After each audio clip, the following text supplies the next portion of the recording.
Okay, are you guys ready for this video? I don't know if I'm ready for this video. This is a juicy topic. We're gonna talk about generators and how to make a generator love you, how to get a generator to fall in love with you, or if you want to put it in a more benevolent way, how to love a generator. So this is for someone who has a generator in your life that you want to pour your love on, that you want to have a deeper relationship with. Or this could be if you are a generator and you're more curious about understanding what potentially does make you feel loved and does make you feel safe and does make you feel relationally open and connective. So that's what we're going to get into in this video.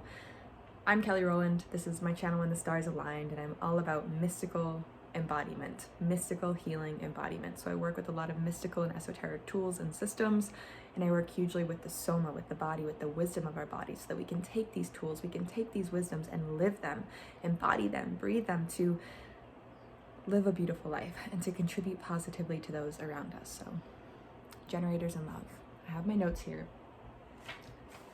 First thing we're going to say is the more love you pour into a generator, the more love you're going to get back. What do they call that? It's like it amplifies. There is an amplification to a generator's aura. And that's something that as a generator, it's really good for you to be aware of when you are dating, when you are connecting with someone, or if you're dating a generator, noticing when their aura gets amplified, noticing when their energy field, their body, you know, the kind of feeling about them gets amplified and bigger and more expressive. It's a good sign that there's some love happening there, that there is some truth coming through there, that there is joy and satisfaction there. But the first main tip I had is to celebrate their energy, right? So much of what makes a generator is their unique expression of life force. And old world human design stuff quantifies that through work. Like, oh, generators just love working and waking up in the morning and going to work. It's like, I haven't met a single generator who likes, for example, working a 9 to 5 if they hate that job, or loves just like bouncing out of bed in the morning and moving into a life that doesn't fulfill them. It's like a human nature thing. We want to feel fulfilled. And as a generator, so much of what brings them fulfillment is their unique expression of life force energy. And it might be through work, but it might just be through who they are, you know. And this is why I really like to guide the generators I work with in my readings, in my one-on-one coaching, into childhood reflection. Not that it's about staying in childhood, but what did you love doing as a child? Like, what lit you up? What expanded your energy bubble? What expanded your field? Those are very clear signs of what gets you in your energy. And yes, you may have evolved and grown, or the generator you love may have evolved and grown, but really learning how to honor their energy and celebrate their energy and feel joy in what makes them uniquely them is one of the loudest ways to love a generator and to make a generator love you, because nothing will shut them down quicker than feeling like you are critiquing their natural life force expression, or that you are envious of it and poking at it, or that you're disrupting it, or that you're, you know, trying to poke shame on it. Really notice, you know, their unique life force energy and what lights them up, and celebrate them in that. Second, be curious about them. Generators have open and enveloping auras in human design, energetics and mechanics.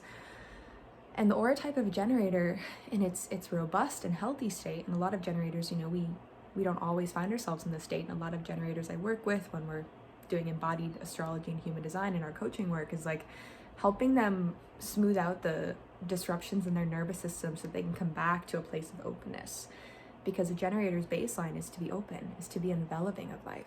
But first, that takes a level of, you know, trust cultivated within them. So gain their trust. How do we gain people's trust? By genuinely being present and curious about them. Trust is not something that's given, it's earned. And to earn a generator's trust, to earn that, you want to get curious about them. You want to know things about them. You want to be genuinely invested in their world and in their thoughts and their feelings. And this is a surefire way to make a generator want to open up to you more, is when they feel that care and that presence and trust and investment. Third tip. It kind of links back to the first tip. Don't diminish their small joys. Right? We all love the big joy of a generator when a generator is moving full steam towards a direction that they have locked in on and they're ready to go. But so much of what helps generators get to that place of being able to move towards their mountain or move towards their goal is the collection of smaller pockets of joy. And I think this is a universal human thing, but maybe it's more amplified through the expression of a generator. What are the small joys for this generator? Is it the sun coming in the window in their morning? Is it their cup of cacao or coffee? Is it a certain dress they love to wear?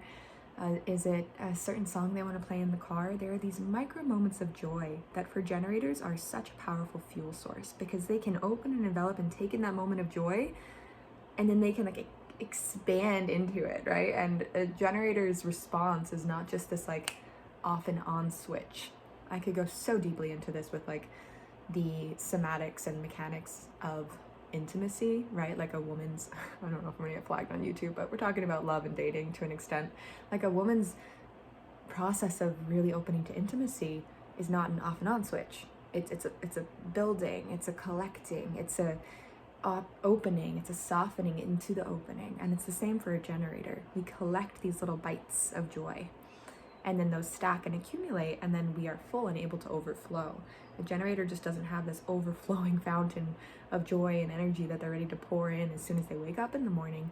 Absolutely not, right? That's kind of us throwing these old, outdated ideas of what feminine energy is, of what sacral energy is. We got to throw those out the window and understand that it's something we cultivate and we tend to, and we honor the cycles of. So honor their small moments of joy. Notice what they are, and if you can, create some of them. If you notice that this generator in your life loves bookstores, they just go crazy over a new book, maybe add a stop on the Google map of a Barnes and Noble. I don't know.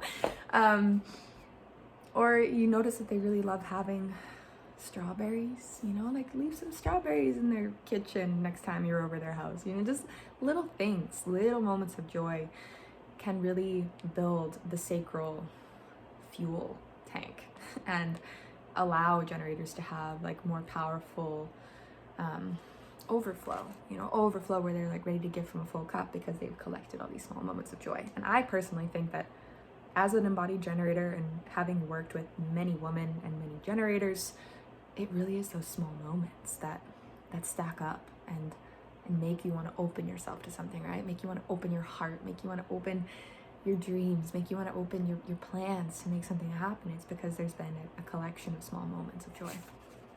Okay. Do something embodied and playful with them.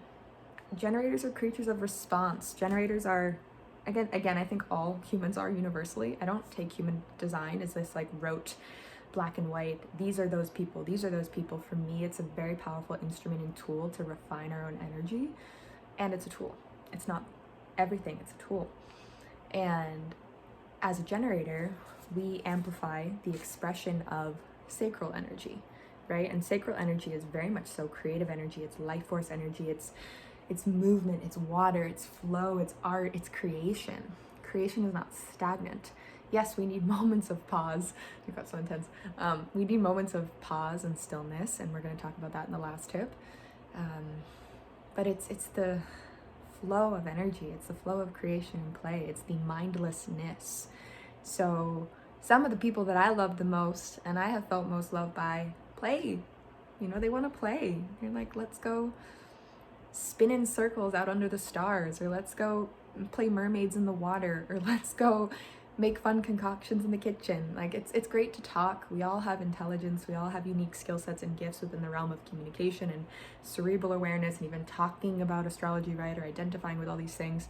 But play is where a generator will likely really fall in love with you. If you can play with them, if your styles of play are compatible, that's a really surefire way to win their heart. And the last one I have is, actually I have two more. We'll do a bonus. Honor their cycle. Similar to what I said in previous tips, generators are not, if you're a non-generator watching this, I know sometimes human design can make it sound like, oh, generators must just wake up with all this energy. It's not always true. There's a lot that, has to happen in order for that to be the case. We live in a society that is transforming. Thank God, consciousness is awakening on the planet. And we live in a society that does not prioritize people's true soul fulfillment, no matter what your human design or astrology is. And so many generators experience immense frustration because they're being forced and you know, they're being forced to use their energy in a way that doesn't actually work for them. And there's a lot of guilt programming and shame programming and martyrdom and comparison, and it's just the ultimate soul-sucking thing for generators. So generators will go through cycles. They have a cycle-like nature where first there has to be a fertile responsiveness to just be in order to allow oneself to respond. So honoring a generator cycle is like kind of becoming attuned to, where are they at right now in their own gestative creation cycles? Are they more in like a pause moment where they're receptive and waiting to respond? Or are they charging and ready to put their energy in something? Are they currently following through on something that they've already built in their life? Or is something decaying and composting and they're getting ready for new growth, and honoring that cycle? Because that's how it does move as a generator. You know, we have stillness, beingness, which allows for magnetism and right response, which then allows for creation and gestation, which then allows for ripening and growing and ripening, and then everything that ripens must compost and die again. And generators go through plateau cycles where there's kind of like nothing going on and there's a lot of emptiness, and that's okay too. It's about riding it out and not making it wrong. So if you notice your generator is like a little bit slower, not slower, you know what I mean? Okay. If they're like moving a little more slowly, or they're a little bit more in a plateau, honor that. You know, don't question why they're not high energy or whatever. Just be with them. You know, be in the beingness, and maybe you could even make them fall in love with you by enjoying the beingness and having fun with the beingness without it having to have a certain like play without intent, beingness without too much focus on forward momentum. Just the joy of presence is such a gift for your generator. And the last one I have is tell them how they make you feel. Why do I have this one? Again, universal dating, relating, love, relation thing, whether it's a partner, whether it's a lover, whether it's your mom, brother, sister, cousin, neighbor. People, we want to be felt, right? And we want to know that we make people feel something good. I think that's a really beautiful human trait. And generators with that open and enveloping aura, naturally there is this sense of impact. Like they want to touch the world. They want to like fill the world with their energy in the unique way that they can.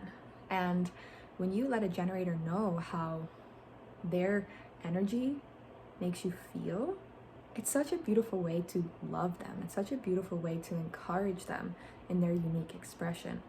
Like, oh, being with you, I feel this, or being with you, I feel this. And for every generator, it will be different. It's not that every generator is going to make you feel really high and excited for life. You know, that's where it comes down to the soul blueprint, someone's soul expression beyond their human design, right? Like, who are they as a being? Who are they as a forged spirit on this path of life, and what they have been through and what they're here to be, and just the unique codes they carry, the unique keys they carry. Maybe some generators make you feel really calm and sweet. Maybe some make you feel seen and loved. Maybe some make you feel grateful. Maybe some make you feel expanded. Maybe some make you feel more clear about your own life, right? It's like really noticing how they make you feel and telling them that. Tell them that. So those are the tips I have for how to love your generator, or how to make a generator fall in love with you, or if you're a generator, how to love yourself loudly and how to advocate or speak what your needs and desires are in love. So if you want to learn more about sacral energy and mastering your sacral energy as a generator, I have a class coming up that I'm so excited about hosting. We have a really amazing group forming up, and it's called Sacral Mastery, 2-hour plus live workshop going all into the energetics of sacral energy, sacral mastery, and a whole bunch of other embodied topics such as overcoming limitations and self-limiting beliefs, overcoming shame, overcoming the worker bee mentality, and aligning with the true generator essence, understanding how to tap into your sacral response and make decisions correctly, vitality, well-being, all this good stuff. So I'm going to put the link for that below, and it will be available as a playback, the full workshop. If you can't make it live, or if you're watching this months down the track, it'll be available. So that's it for today. Let me know your favorite tip and I hope to see you on a future video.